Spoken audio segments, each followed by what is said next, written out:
The reality of Mary, Jesus' mother.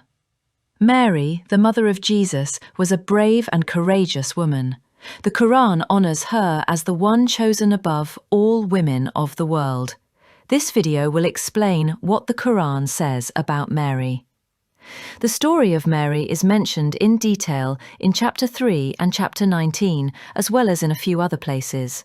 The chapter 3 verse 35 quotes, "The wife of Imran prayed, 'My Lord, I dedicate the child in my womb entirely to you. So please accept it. You are the one who hears and knows everything.' When she gave birth, she said, 'My Lord, I have delivered a girl,' though God already knew what she had delivered.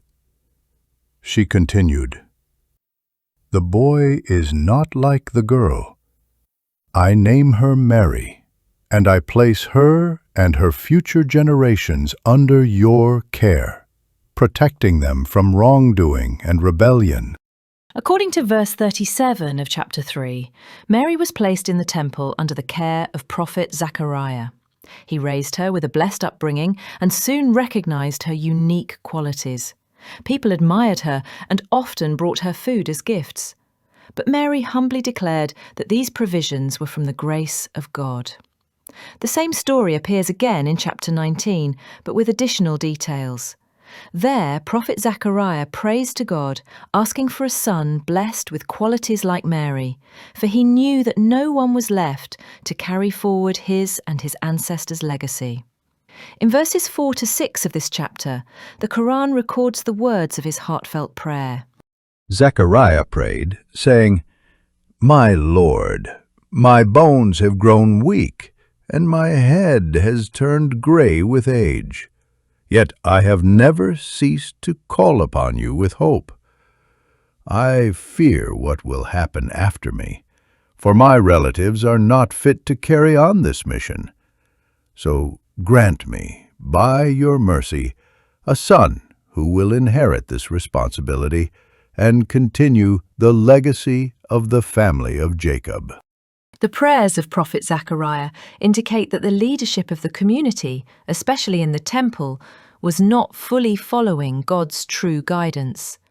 The priests often exploited the women who had been dedicated to God's service by their parents. When Mary reached adulthood, similar conflicts arose among the priests. Verse 44 of chapter 3 describes this situation. "This is news of the unseen that we reveal to you, O prophet. You were not present when they cast lots to decide who would get Mary's, nor were you there when they argued about it." Mary refused to accept this exploitation and rejected the casting of lots. As a devoted student of Prophet Zachariah, she may have been aware that God had chosen her to stand against such injustices. Verse 12 of chapter 66 highlights Mary's exemplary devotion. "There is also the example of Mary, the daughter of Imran, who protected her chastity." Her refusal angered the group of priests, who maligned her and gave her an ultimatum: either accept the casting of lots or leave the temple to live the rest of her life as an unmarried devotee.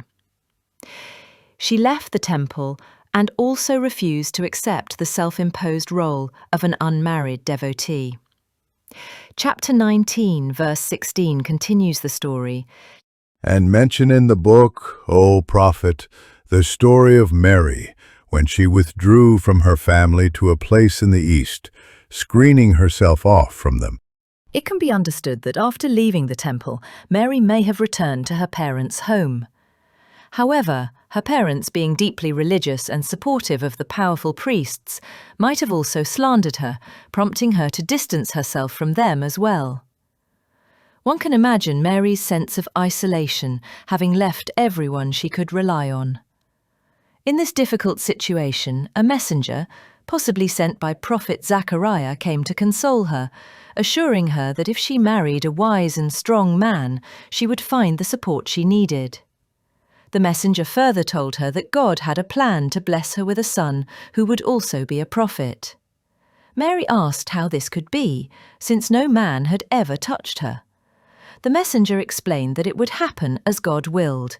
Though she had become infamous and no one seemed willing to marry her, a proposal from a wise and strong man would soon come.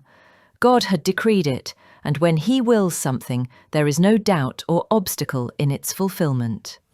Mary married Joseph Najjar and left her home, moving far away to raise her son in a place where no one could influence him negatively. In the end, I would summarize that God had a plan for Jesus to grow into a strong and righteous prophet. And to prepare him, He first prepared Mary. She was tested through difficult circumstances, made stronger by them, and removed from the influence of the priests and the city, ensuring a safe and nurturing environment for the upbringing of her son. Thanks for watching. For more videos, please like, share, subscribe, and click the bell icon.